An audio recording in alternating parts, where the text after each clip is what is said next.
General ওয়াকাশ, উনি কি আমাদের আত্মীয় না উনার আত্মীয়? উনারা না বোন জামাই?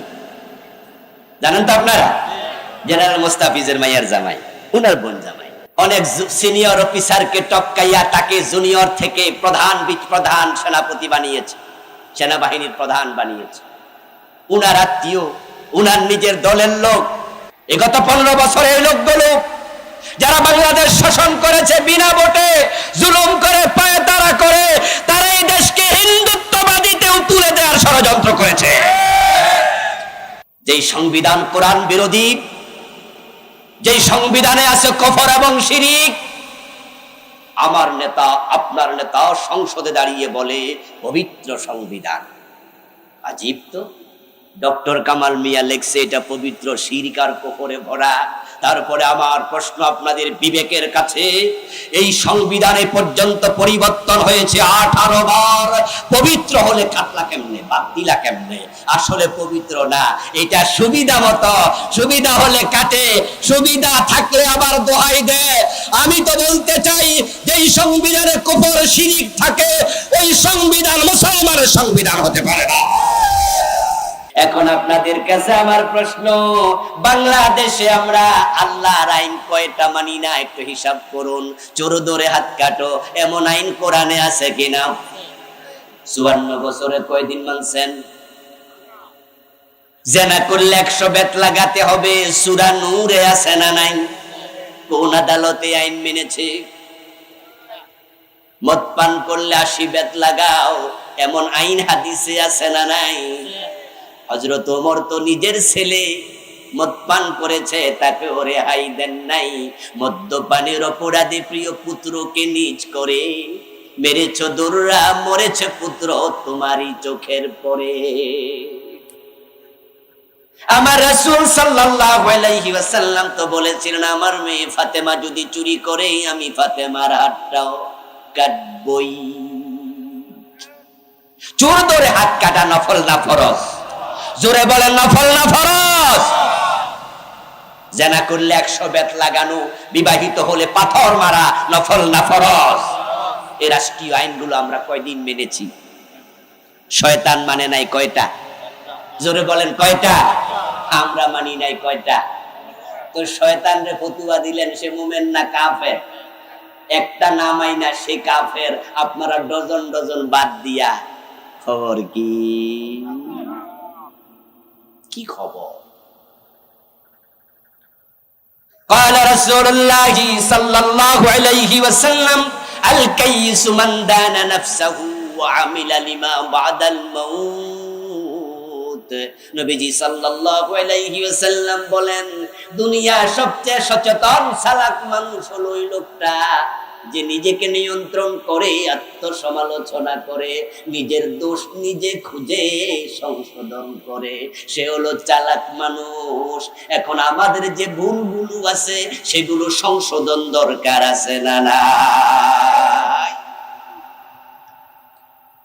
কেউ কেউ বলবেন যে হুজুর চোর ধরে হাত কাটা, এরা আমরা অস্বীকার করি না, তো আমরা তো মানি। জেনা করলে পাথর মারো, বিবাহিত লোক অবিবাহিত হলে 100 বেত লাগাও, আমরা তো স্বীকার করি না, আমরা তো ঈমান এনেছি, বিশ্বাস করি, মানি তো। আমি বলবো, মানলে 54 বছরে করলা না কেন? বিচার মানি তাল গাছ, এটা কি মানা হলো?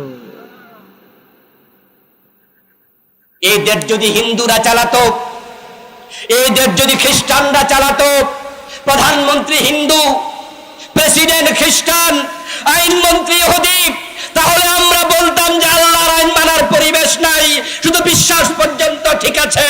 কিন্তু 54 বছরের সব নেতা মুসলমান, তাহলে আল্লাহর আইন বাদ কেন? এই বাদ যাওয়াই প্রমাণ করে বাস্তবে তোমরা বিশ্বাস করো নাই।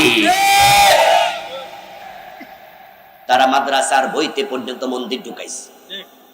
আপনারা জানেন কিনা জানি না, 2024-এ দাখিল ক্লাসের বই নেবেন, ক্লাস 6, 7, 8 দাখিল 7, ক্লাস 8 লেখা আছে, দেখবেন সিলস অফ মাদ্রাসা বোর্ডের ওই বইয়ের পাতায় দেখবেন হারমোনিয়ামের ছবি, দোতারার ছবি। আমিও একটা কামিল মাদ্রাসার মুহাদ্দিস, এই বই আমি দেখে বলছি, সেখানে ভিতরে মন্দিরের ছবি ঢুকাইছে, বইয়ের কভারে হাফ প্যান্ট পরা মাইয়ার ছবি দিয়ে রাখছে। এই দেশটাকে তারা শেষ করে দিতে চেয়েছে। আমাদের প্রতি আল্লাহর বড় দয়া, অগাস্ট বিপ্লবের মাধ্যমে জালেমদের থেকে আল্লাহ আমাদের মুক্ত করেছেন। তারা সিলেবাসে কুফরি ঢুকিয়ে দিয়েছিল।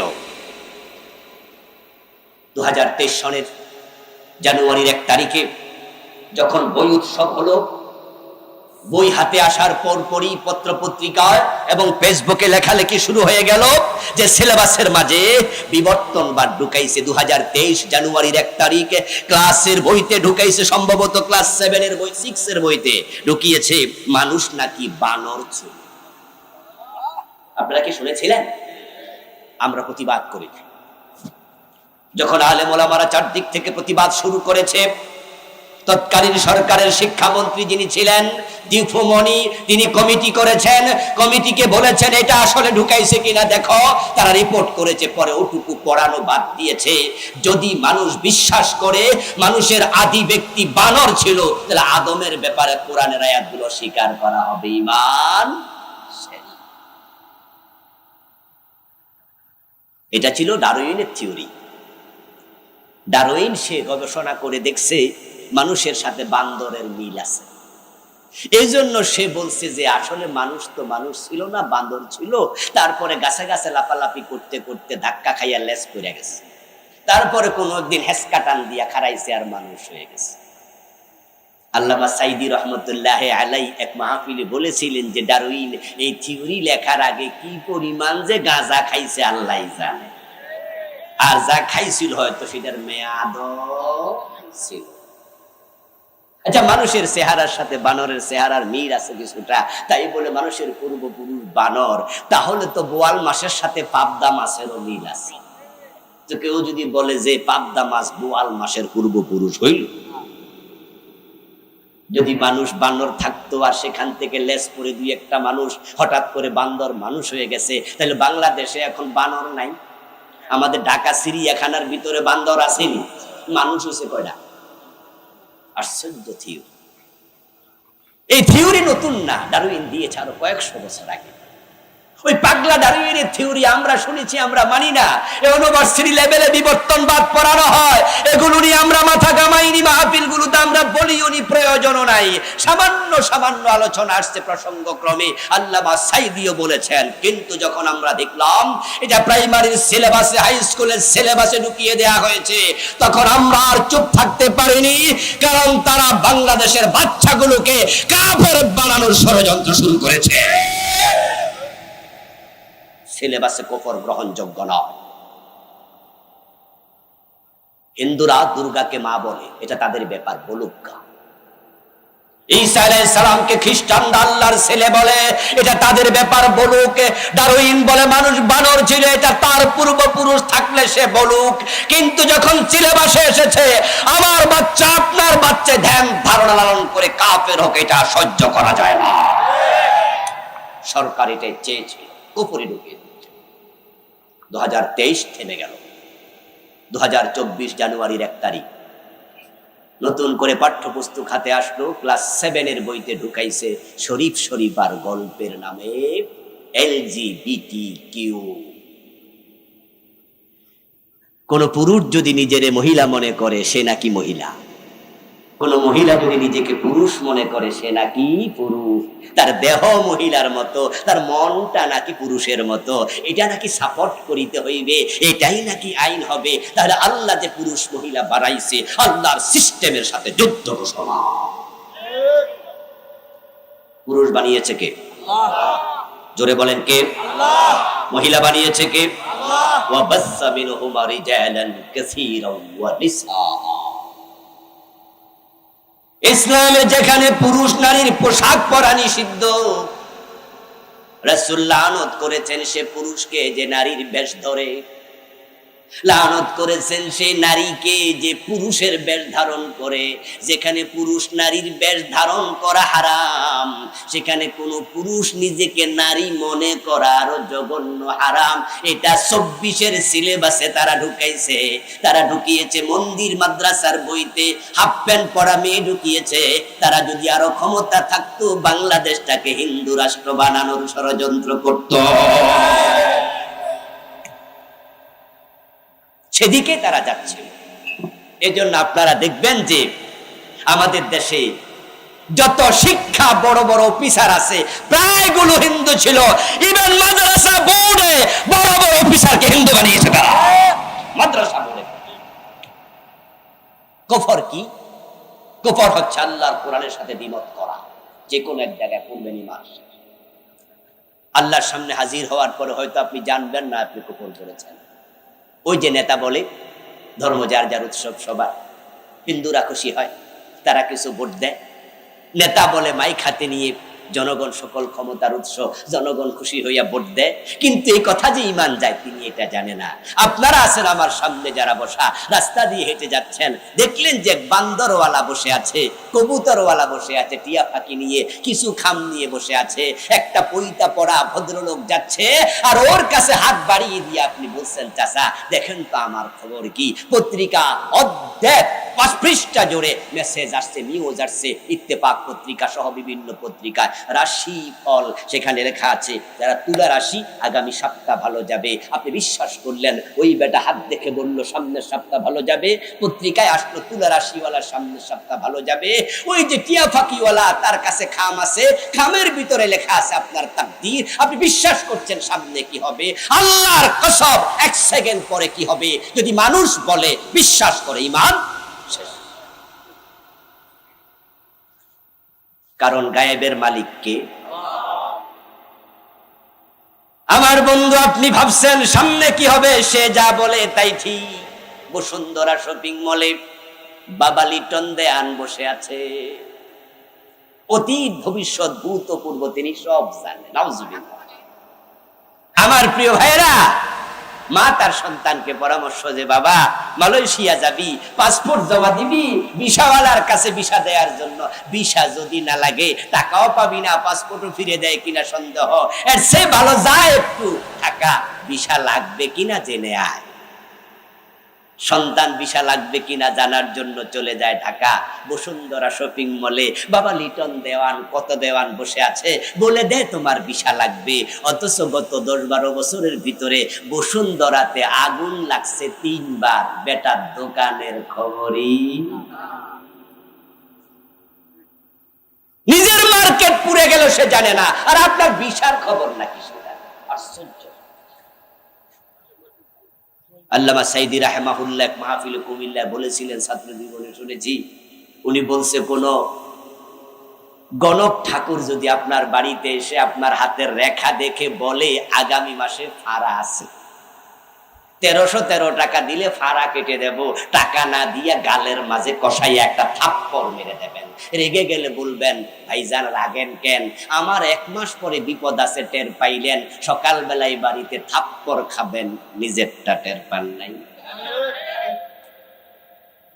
313 টাকা দিলে যদি আমার ফাড়া আপনি কাটতে পারেন, আমার থাপ্পড় খাওয়ার ফাড়া এটা না কেটে আমার বাড়িতে আসলেন, দোষ কি আমার? দোষ তো আপনার। আমার বন্ধু শিরিক করলে ঈমান যায়, কুফর করলে ঈমান যায়। অনেকে বসে আছেন আমার সামনে, মনে মনে ভাবেন যে হুজুর পীরের পায়ে সেজদা দেই না, গণকের কথা বিশ্বাস করি না, জনগণ ক্ষমতার উৎস মানি না, তা আমার তো শিরিক নাই। আমি বলবো হ্যাঁ দোস্ত, আমি জানি না কার কোন শিরিক কোন জায়গায় ঢুকেছে। যে এলাকায় মাজার আছে ভণ্ড পীরের মাজার, ওই এলাকার শিরিকের বাজার মিলে গেছে। তার জন্য গামলা বানাইছে। গরুরে আপনাদের এলাকায় ভাতের মার খাওয়ায় না, ওইটার জন্য কি বানায়? সারি বানায় না, গামলা বানায়। এরকম বিশাল ভারী এত জোরে সারি, এত বড় গামলা বানাইছে, এর উপরে রড দিয়া সাল বানাইছে। এটার ভিতরে মানুষ দাঁড়াইলে তার মাথা সহ ডুবে যাবে। জিজ্ঞাসা করলাম ভাই এটাতে কি কাজ? বলো হুজুর উরুসের সময় প্রতিদিনই 1 বার 2 বার 3 বার টাকা ভইরা যায়, মানুষ মানত করছে, ইবাদত হবে আল্লাহর, মানত হবে আল্লাহর, কোনো মাজারের নামে না। মাজারে মানত করা শিরিক, মাজারে চাওয়া শিরিক, মাজারে সেজদা করা শিরিক। যে ব্যক্তি মসজিদে গিয়ে আল্লাহকে সেজদা করলো, মাজারে গিয়ে ফিরকে সেজদা করলো, ঈমান চলে গেল। মসজিদে গিয়ে দাঁড়ায় দাঁড়ায় আল্লাহর কাছে বলে আল্লাহ আমি তোমার কাছে চাই, ইয়াকা না'বুদু ওয়া ইয়াকা নাস্তাঈন। বিয়ে করেছে প্রথম 2 বছর 3 বছর বাচ্চা নেয় না, তারপরে এবার বাচ্চা নিতে চায়, বাচ্চা হয় না, মার কাছে দোয়া চায়, বাবার কাছে চায়, আত্মীয় স্বজনের কাছে চায়, চলে যায় 4 বছর হুজুরের কাছে বলে, তারপরে এবার এখানে সেখানে দৌড়াদৌড়ি করে, এক পর্যায়ে 10 বছর 12 বছরেও বাচ্চা হয় না, মন খারাপ, হায় রে আমি বুঝি বাবা ডাক শুনবো না, মেয়েটার মন খারাপ, আমি মা ডাক শুনতে পাবো না, ডাক্তার রিপোর্ট দিয়েছি, কোনো প্রবলেম পাওয়া যায় নাই, অফিসে মুখ গোমরা করে বসে আছে। কলিগ পিঠে থাপ্পড় দিয়া বলে, ভাইজান কি খবর, মন খারাপ কেন? বলে, ভাই তোমার ভাবি গত রাতে ঘুমায় নাই, কানতে কানতে সারা রাত কাবার করেছে, ডাক্তার বলেছে কোনো দোষে পাওয়া যায় না, সেভাবে মা ডাক বুঝে শুনবে না, আমার মনটা বড্ড খারাপ। কলিগ বলে, আরে মন খারাপ করার কিছু নাই, পাসপোর্টে ভিসা লাগাইয়া ইন্ডিয়া চলে যাও, বাচ্চা কয়টা লাগবে শুধু চাইয়া দেয়। আরে বলেন কি, ইন্ডিয়া গেলে বাচ্চা পাওয়া যায়? বলে, ইন্ডিয়া যাওয়ার যদি ভিসা না দেয়, পাসপোর্ট না থাকে, তাহলে চলে যাও বাইজিদ বোস্তামির ওখানে, পাশে দেখবা গাছ আছে, গাছের মাঝে সুতা বানলে বাচ্চা হয়। আস্তাগফিরুল্লাহ আলাজিম, বাচ্চার জন্য গাছে সুতা বানতে চলে যায় বাইজিদ বোস্তামির ওখানে। এমন হতভাগা বাংলাদেশে আছে না নাই? বাচ্চা চাওয়ার জন্য চলে গেছে, পাসপোর্টে ভিসা লাগাইয়া ইন্ডিয়া। খাজা বাবার দরবারে মাইনুদ্দিন চিশতি রাহমাতুল্লাহি আলাইহি, তাকে আমরা ভালোবাসি, আমরা তাকে শ্রদ্ধা করি। তিনি যদি আজকের দিনে জীবিত থাকতেন, যারা উনার কাছে ছেলে মেয়ে চাইতেছে তাদের সকলের গালে থাপ্পড় মারতেন। আল্লাহ বলছে, সাবধান, সৃষ্টি যার, আইন চলবে শুধু তার, আল্লাহ ছাড়া কারো আইন চলতে পারে না। অন্যকে সেজদা দিলে যেমন শিরিক হয়, আল্লাহ ছাড়া অন্যের আইন মেনে নিল শিরিক হয়। 54 বছরে যারা আল্লাহর আইনে দেশ চালায় নাই, তাদেরকে যারা সাপোর্ট করেন, তারাও শিরিকের মাঝেই আছেন। আমার আজকের আলোচনা শুনেই মনে মনে ভাবার কোনো কারণ নাই যে ইসলামী রাষ্ট্র মনে হয়ে গেল। হুজুর যেভাবে ওয়াজ করছে, আজকের মাহফিল আমরা কয়েক হাজার লোক আছি, আমরা যদি একমত হয়ে যাই তাহলে মনে হয় ইসলামী রাষ্ট্র হয়ে যাবে। এত সোজা না। ইসলামী রাষ্ট্র হওয়ার জন্য সময় লাগে, বুঝ লাগে, পরিবর্তন আসার জন্য মেকানিজম লাগে। কবে ইসলামী রাষ্ট্র হবে আমরা জানি না, তবে হ্যাঁ, ইসলামী রাষ্ট্র হোক আর না হোক, আমি আজ থেকে আল্লাহর আইনের পক্ষে আসবো। এমনও হতে পারে কালকে মৃত্যু হবে, বেঈমান হয়ে মরতে চাই না।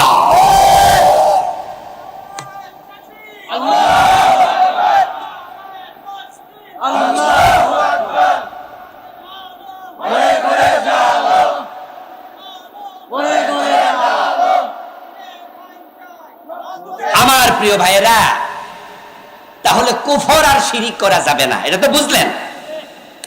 বলেছি 3-4টা শিরিক বলবো, 29টা লিখেছি, বাকিগুলো পড়বেন। বই আমার ড্রাইভারের কাছে মঞ্চের পিছনে গাড়িতে আছে, নিবেন, পড়বেন, ছোট্ট বই। কত রাইটার লিখেছে শিরিক নিয়ে, পড়বেন।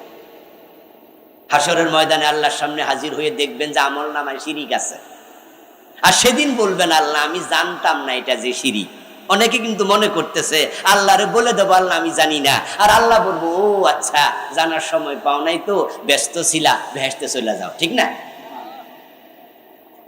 অনেকে কিন্তু বলে, সাদোকানে বসে গল্প করতে শুনবেন, কেউ কেউ বলে হুজুররা জানেও বেশি, হুজুরদের হিসাব হবে বেশি, আমরা জানিও কম, আমাদের হিসাবও কম। আচ্ছা, আল্লাহ যদি সেদিন জিজ্ঞাসা করে, বিয়া করতে জানছো, পোলা মাইয়ার বাবা হইতে জানছো, ব্যবসা বাণিজ্য জানছো, জমি কিনতে জানছো, রাজনীতি করে নেতা হতে জেনেছো, MBBS ব্যারিস্টার হতে জেনেছো, সবকিছু জানলা, যেটা করলে ঈমান যায় সে শিরিক আর কুফর জানলা না। তোমার মতো বান্দার সাথে আমি আল্লাহর কোনো সম্পর্ক নাই। এই জন্য ইলম শিক্ষা করা নফল না ফরজ? তলাবুল ইলমি ফরিদা আলা কুল্লি মুসলিম, শিখতে হবে, জানতে হবে। 56টা কুফর লিখেছে, শিখতে।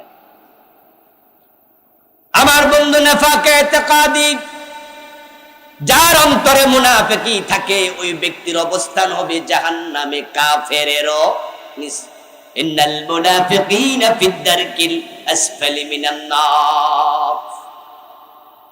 নবীজি মুহাম্মদ সাল্লাল্লাহু আলাইহি ওয়াসাল্লামের হাতে হাত রেখে কালেমা যারা পড়েছিল, তাদের মাঝে একজন ছিল আব্দুল্লাহ ইবনে উবাই।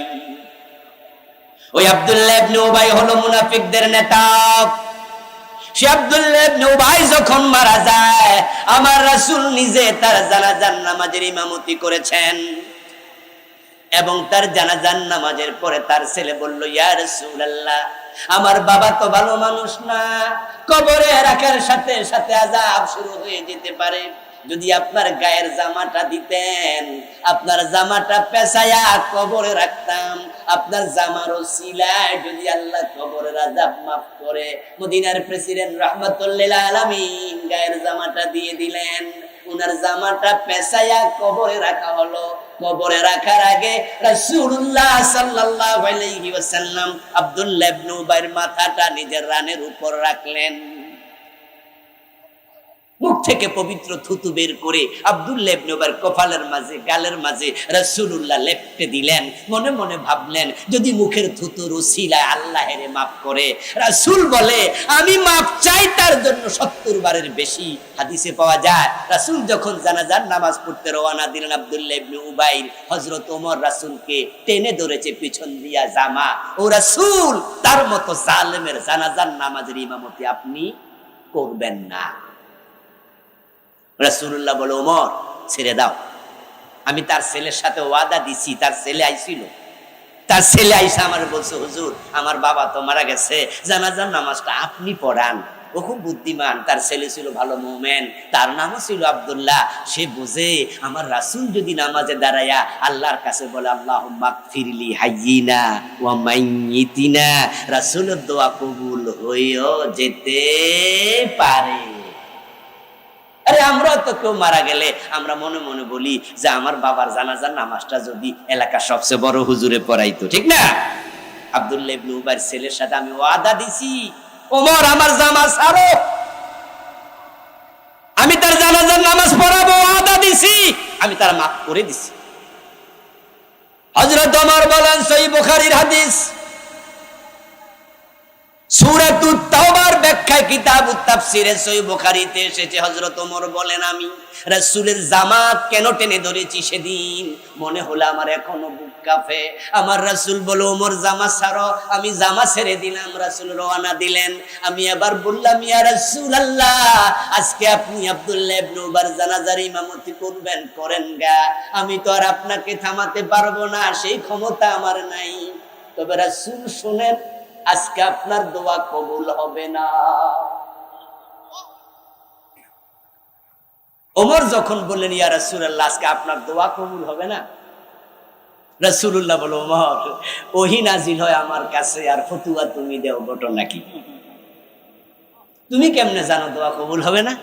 হযরত ওমর বলে, ইয়া রাসূলুল্লাহ, আপনি তো কোরআন মাজিদের আয়াত শুনিয়েছেন, আল্লাহই তো বলছে, ইস্তাগফির লাহুম আও লা তাস্তাগফির লাহুম ইন তাস্তাগফির লাহুম 70 মাররাতান ফালান ইয়াগফিরাল্লাহু লাহুম। আল্লাহ তাআলা কোরআনে বলছে, এই জাতীয় মুনাফিকের জন্য 70 বার ক্ষমা চাইলেও আল্লাহ ক্ষমা করবে না।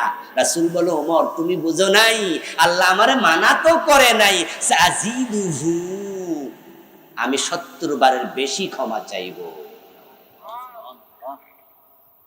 রাহমাতুল্লিল আলামিন মুনাফিকরে ক্ষমা করে, মক্কা বিজয়ের দিন কাফেররে ক্ষমা করে। রাসূলের চরিত্র একসানে যাওয়া না ক্ষমা করা, জুলুম করা না মাফ করা। আর আমরা উম্মত দাবি কইরা আমরা তো মাফ করি না, বরং গত 15-16 বছরে আমরা দেখেছি যারা অপরাধ করে নাই অপরাধ ছাপাইয়া দিয়া ফাঁসি পর্যন্ত দিছে। আবার কয় আমরা রাসূলের উম্মত। কত বড় জালেম, কত বড় জালেম! বিশ্ববিখ্যাত মুফাসসির, তামাম পৃথিবীর অসংখ্য রাষ্ট্রে 40 বছরের বেশি যিনি কোরআনের তাফসীর করলেন, যার তাফসীর শুনে হাজার হাজার কাফের মুসলমান হয়েছে, ওই লোকটাকে 13টা বছর বিনা দোষে বন্দী করে রেখেছিল। শুধু বন্দী করে ক্ষান্ত হয়নি, জিজ্ঞাসা মিটেনি, শেষ পর্যন্ত সুস্থ মানুষটাকে অসুস্থতার নাম করে হাসপাতালে নিয়ে বিষ প্রয়োগে হত্যা করেছে। আল্লামা সাইদি রাহিমাহুল্লাহ ছেলেরা ইতিমধ্যে দাবি করেছে, তারা বলেছে একাধিকবার, তাদের বাবার স্বাভাবিক মৃত্যু হয় নাই। কি জুলুম করেছে আলেম ওলামাদের উপরে, ক্ষমা তো করেই নাই, জুলুম করেছে মামুনুল হক ভাইকে ধরে নিয়া নিজের বউ দিয়া ধর্ষণের মামলা করেছে। কি জুলুম করেছে! আমার রাসূলের চরিত্র ক্ষমা করা আর তাদের চরিত্র জুলুম করা।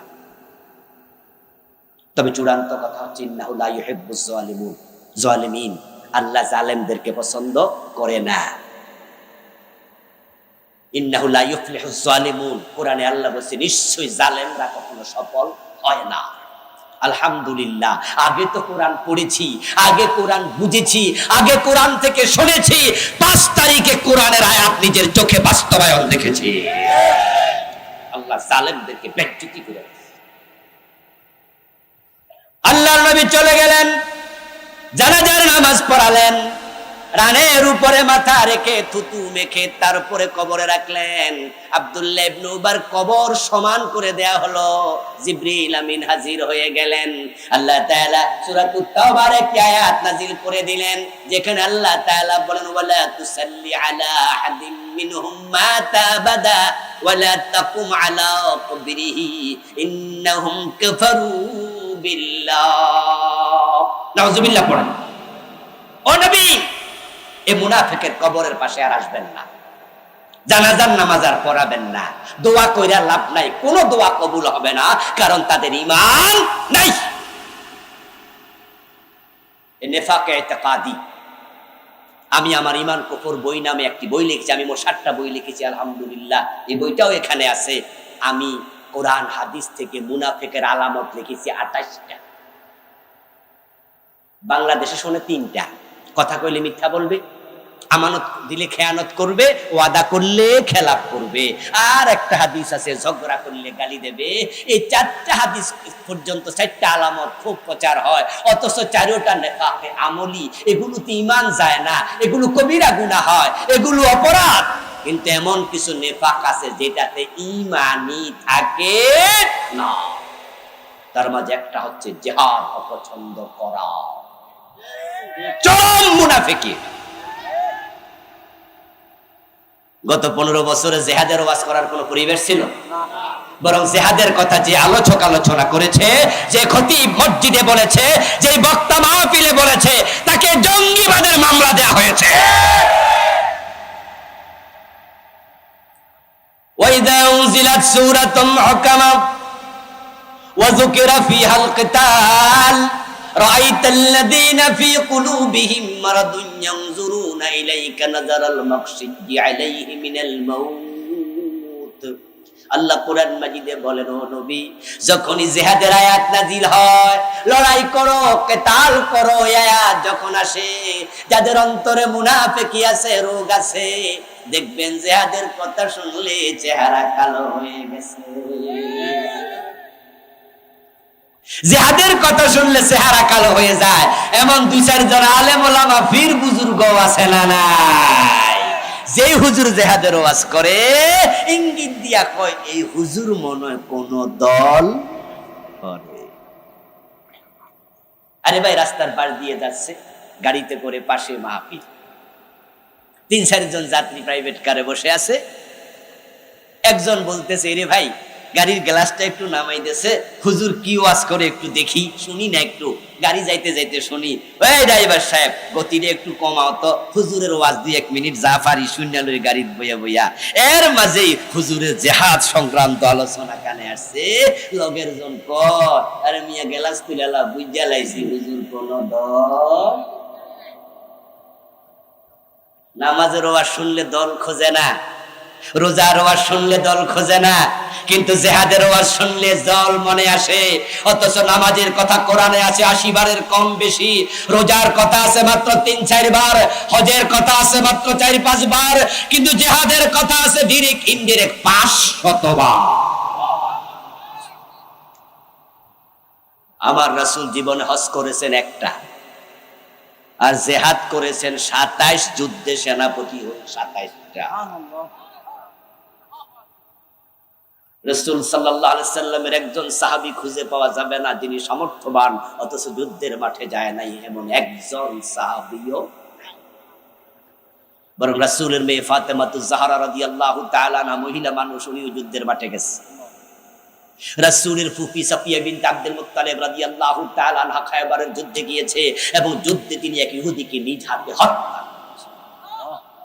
মহিলা সাহাবীরা যারা রাসূলের একজন অন্ধ সাহাবী ছিল, নাম ছিল আব্দুল্লাহ ইবনে উম্মে মাকতুম রাদিয়াল্লাহু তাআলা আনহু। ওই আব্দুল্লাহ ইবনে উম্মে মাকতুম যুদ্ধের মাঠে শহীদ হয়েছে। অন্ধ সাহাবী যুদ্ধের মাঠে শাহাদাত বরণ করে। হযরত ওমর যখন খলিফা গাজওয়ায়ে কাদেসিয়াতে যখন যুদ্ধ মুজাহিদ পাঠাচ্ছেন যুদ্ধে, আব্দুল্লাহ ইবনে হযরতে আব্দুল্লাহ ইবনে উম্মে মাকতুম রাদিয়াল্লাহু তাআলা আনহু হযরত ওমরের কাছে গিয়ে বলে, আমিরুল মুমিনিন দরখাস্ত নিয়ে এসেছি, আজকে ফিরানো যাবে না। হযরত ওমর বলে, আব্দুল্লাহ কি দরখাস্ত? বলে, রাসূল আমাকে যুদ্ধে নেয়নি, আমার চোখ নাই, আমাকে মদিনার মসজিদের ইমামতির দায়িত্ব দিয়ে রাসূল চলে যেতেন যুদ্ধে। কত সতীর্থ শহীদ হয়ে জান্নাতে চলে গেছে, আমি তো জান্নাত পাইনি। কত সতীর্থ আমল ভর্তি করে সওয়াব নিয়ে মদিনায় ফিরে এসে যুদ্ধের মাঠ থেকে, আমি তো সেটাও পারিনি। আমি আর বাড়িতে থাকবো না, গাজওয়ায়ে কাদেসিয়াত আমাকে পাঠাতেই হবে। অন্ধ সাহাবী যুদ্ধে যাওয়ার জন্য পাগল পাড়া। যুদ্ধের মাঠে গেলে গরম গরম জিলাপি পাওয়া যায়, ঠিক না? হালুয়া রুটি পাওয়া যায়। ওই বুঝে না যুদ্ধের মাঠে গেলে কি হয়? চোখ চলে যায়, হাত চলে যায়, জীবন। হযরত ওমর জিজ্ঞাসা করে, আব্দুল্লাহ তুমি যে যুদ্ধে যাওয়ার জন্য আমার কাছে দরখাস্ত নিয়ে এসেছো, আমার প্রশ্নের জবাব দাও। তুমি তো অন্ধ মানুষ, যুদ্ধে গিয়ে কি করবা সেটা বলো। আব্দুল্লাহ ইবনে উম্মে মাকতুম রাদিয়াল্লাহু তাআলা আনহু বলে, আমিরুল মুমিনিন আমি জানি এই প্রশ্ন আপনি আমাকে করবেন, জবাব তৈরি করে এসেছি। আমি অন্ধ মানুষ, যুদ্ধের মাঠে গিয়ে তলোয়ার হাতে নিয়ে যুদ্ধ করতে পারবো না, এটা আমি জানি। কিন্তু যদি কালেমার পতাকা আমার হাতে দেন, আমি ওয়াদা দিলাম দুই হাত উঁচু করে তুলে রাখবো, মৃত্যু পর্যন্ত মাটিতে পড়তে দেব না। ওইটা আমি পারবো। যুদ্ধের মাঠে কমপক্ষে এই কাজের জন্য আমার নেন, আমি যুদ্ধে যেতে চাই, এটা তো পারবো আমি, এই কাজটা আমার দেন। জিহাদের আগ্রহ দেখে ফারুক আজম ওমর রাদিয়াল্লাহু তাআলা আনহু তিনি সেনাপতিকে ডেকে বললেন, ও সেনাপতি, কালেমার পতাকা এবার তোমার হাতে না, বরং আমি আব্দুল্লাহর হাতে দিলাম। গাজওয়ায়ে কাদেসিয়াতে তিনি চলে গেলেন। যুদ্ধ যখন প্রচন্ড আকার ধারণ করলো, মুসলিম মুজাহিদরা এদিক সেদিক ছড়িয়ে ছিটিয়ে পড়লেন। যুদ্ধ করতে করতে উনি একা হয়ে গেলেন। উনার হাতে কালেমার পতাকা, যার হাতে কালেমার পতাকা উঠতেছে সে যে মুমিন, এটা বুঝতে কি কঠিন কিছু? কাফেররা বুঝেছে, তীর মেরেছে, ধনুক মেরেছে, বর্শা মেরেছে, হত্যা করেছে, ধনুক থেকে তীর মেরে হত্যা। যুদ্ধের পরে দেখা গেল উনার লাশটা মাটিতে পড়ে আছে, তবে তখনও দুই হাত কালেমার পতাকা ধরা। ওই যে ওয়াদা দিয়েছেন, কালেমার পতাকা মৃত্যু পর্যন্ত মাটিতে পড়তে দেব না, ধরে রাখবো। আমার রাসূল যদি আজকে বেঁচে থাকতেন, তাহলে আমরা জিহাদের মাঠে যাওয়া লাগতো। মুসলমানরা যখন থেকে জিহাদ ছেড়ে দিয়েছে, তখন থেকে বিশ্বব্যাপী মাইর খাওয়া শুরু হয়েছে। আমরা যদি জিহাদ করতে জানতাম, ফিলিস্তিনের মুসলমান মাইর খাওয়া লাগতো না।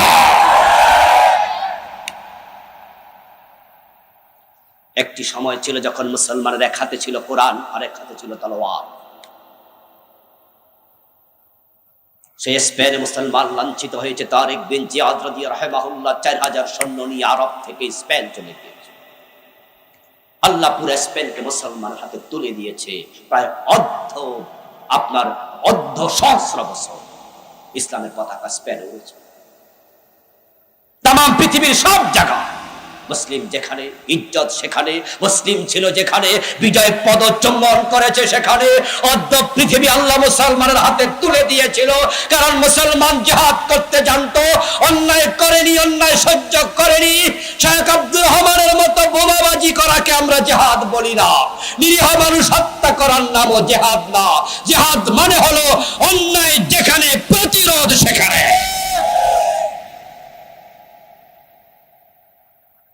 ফিলিস্তিনের মুসলমান কেন মাইর খাবে? 200 কোটি মুসলমান নাকে তেল দিয়ে কেন ঘুমাচ্ছে? পাকিস্তানের কাছে পরমাণু অস্ত্র আছে, তুরস্কের কাছে প্রশিক্ষিত সৈন্য আছে, সৌদি আরব, কাতার, দুবাইয়ের কাছে কোটি কোটি ডলার আছে, 250 কোটি মুসলমান আছে। যদি আজকে 57টি মুসলিম রাষ্ট্র ওআইসির সম্মেলন ডেকে একটা হুঙ্কার পক্ষে আছি, আমার বিশ্বাস যুদ্ধ একদিনে বন্ধ হয়ে যেত। কিন্তু কথা বলেছে, সবাই চুপ করে আছে। যারা জিহাদ পছন্দ করে না তারা ঈমান নিয়ে মরার সম্ভাবনা কম। قال رسول الله صلى الله عليه وسلم من لم يغزو ولم يحدث به نفسه فمات على شعبة من النفاق। নবীজি সাল্লাল্লাহু আলাইহি সাল্লাম বলেছেন, যে ব্যক্তি জিহাদ করেনি এবং জিহাদ করার জন্য মনের সাথে কথা বলেনি, নিজের অন্তরকে প্রস্তুত করেনি, সে মুনাফিকের শাখার উপর মৃত্যুবরণ করবে। নবী ঈসা এসে যাচ্ছে, বেশি দিন বাকি নেই। ফিলিস্তিনের বর্বরচিত হামলা এই জুলুম প্রমাণ করছে পৃথিবী ধ্বংসের দিকে এগিয়ে যাচ্ছে। বেশি দিন হয়তো বাকি নেই, হয়তো আমরাই নবী ঈসাকে দেখে যেতে পারি, অথবা আমার সন্তান অথবা তার সন্তান। কবে আসে জানা যায় না। আসমান থেকে তিনি একা নামবেন। ইমাম মাহদী আলাইহিস সালাম মুজাহিদদেরকে সাথে নিয়ে দামেস্কের একটি মসজিদে অপেক্ষা করতে থাকবেন। মুজাহিদ বাহিনী একসাথ হয়ে দাজ্জালের বিরুদ্ধে জিহাদ করবে। ওই জিহাদের ডাক যদি এসে যায়, নবী ঈসার সাথে শামিল হওয়া লাগবে, ইমাম মাহদীর সাথে যোগ দেওয়া লাগবে। এখন থেকে জিহাদের প্রস্তুতি নেওয়া দরকার।